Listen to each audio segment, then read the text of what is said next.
সকলে? আশা করছি খুব ভালো আছেন, আমিও খুব ভালো আছি। আমি প্রতিদিনই চলে এসেছি নতুন একটা ব্লগ নিয়ে। তো আজকে আমরা যাচ্ছি সৈনিকপুরি, হায়দ্রাবাদ কালীবাড়িতে।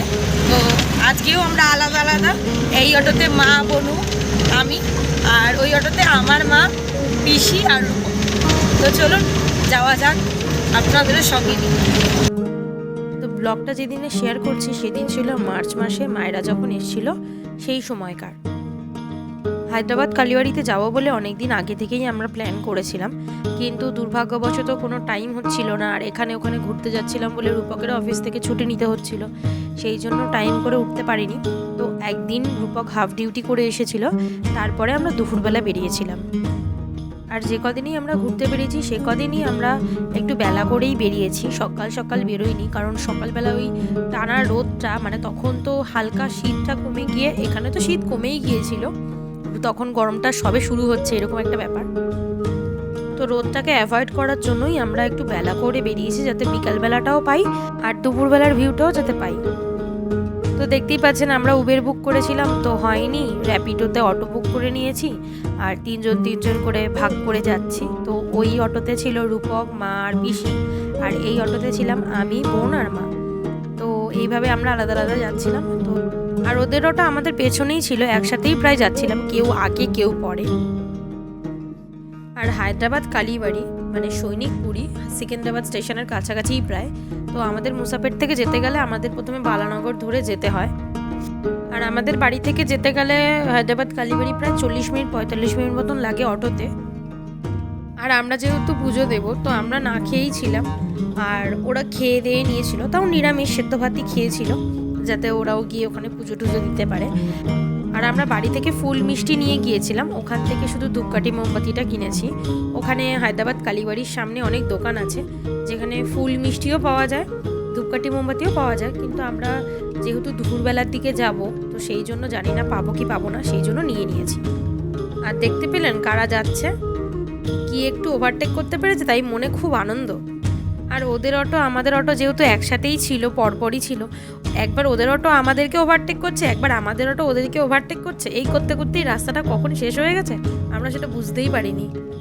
তো আশা করি আপনারা এই রাস্তাটা দেখিয়েছেন, এর আগেও আপনাদের ব্লগে দেখিয়েছি। তো এই রাস্তাটা দেখা মানে বোঝাই যায় যে আমরা হায়দ্রাবাদ কালীবাড়ির সামনে প্রায় কাছাকাছি চলেই এসেছি।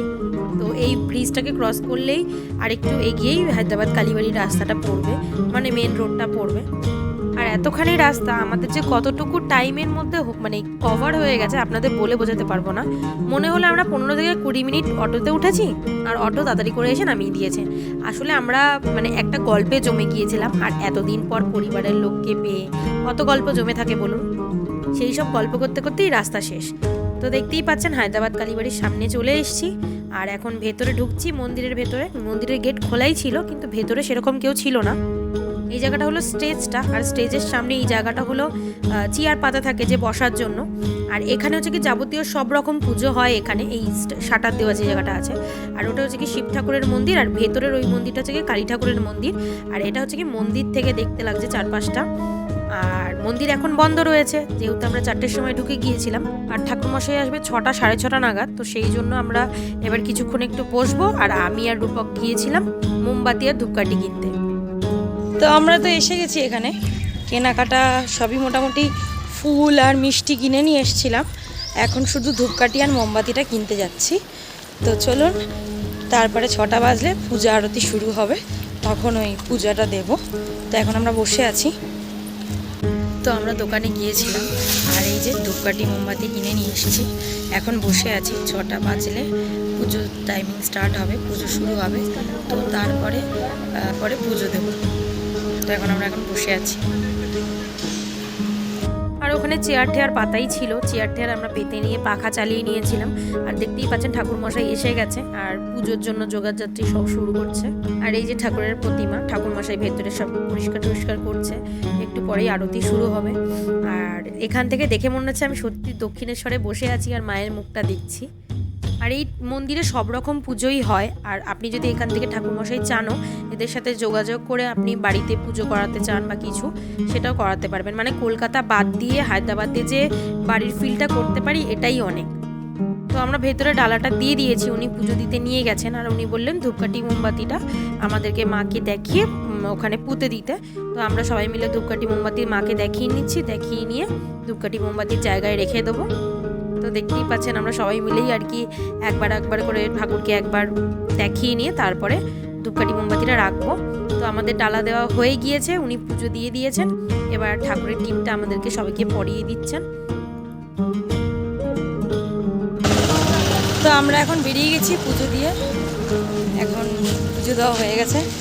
এই সামনেটা হেঁটে যাব, এখানে একটা বাঙালি দোকান আছে, সেখান থেকে টুকটাক কিছু জিনিস কিনবো।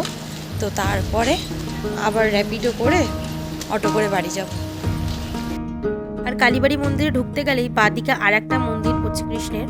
তো এই মন্দিরে আমরাও ভেতরে গিয়েছিলাম, গিয়ে প্রণাম করে নিয়েছি। তো দেন আমরা ওখান থেকে একটু হেঁটে গিয়েছিলাম। তো সামনেই দুটো বাঙালি দোকান ছিল, তো সেখান থেকে আমরা কিছু জিনিস কিনে নিয়েছি, এর আগেও নিয়েছি আমি ওদের কাছ থেকে। তো ওখান থেকে আমি কটা লেবু, তারপরে টুকটাক যাবতীয় ঘরের জিনিস, চানাচুর এসব কিনেছিলাম। জলজিরার প্যাকেট যেগুলো আমাদের কলকাতাতে খুব সহজেই পাওয়া যায়, সেগুলো তো এখানে অত মানে খুঁজে বার করতে হয়, তো ওখানে তো সব রকমই পাওয়া যায়। তো সেখান থেকেই নিয়ে এসেছিলাম। আর ওনাদের ফোন নাম্বারও নিয়ে এসেছিলাম, যাতে এরপরে যদি ওনাদের থেকে বুক করি তো ফোন নাম্বারে কল করলেই হয়ে যাবে। তো চলুন, তারপরে র্যাপিডো বুক করে নিয়েছি আর এখন বাড়ির উদ্দেশ্যে রওনা দিয়েছি। আর তখন সন্ধ্যে 7টা মতন বেজে গেছে, বাড়ি গিয়ে রান্নাবান্না করে খাওয়া দাওয়া করতে হবে। তো চলুন, ভিডিওটা আপনাদের কেমন লাগলো অবশ্যই কমেন্টে জানাবেন। আর যদি ভালো লাগে থাকে লাইক করে দেবেন, সাবস্ক্রাইব করে দেবেন। আর যদি ফেসবুক থেকে ব্লগটা দেখেন তো অবশ্যই ফলো করতে ভুলবেন না। তো দেখা হচ্ছে পরের ভিডিওতে। আর ততক্ষণ ভালো থাকবেন, সুস্থ থাকবেন, হাসি খুশি থাকবেন। বাই।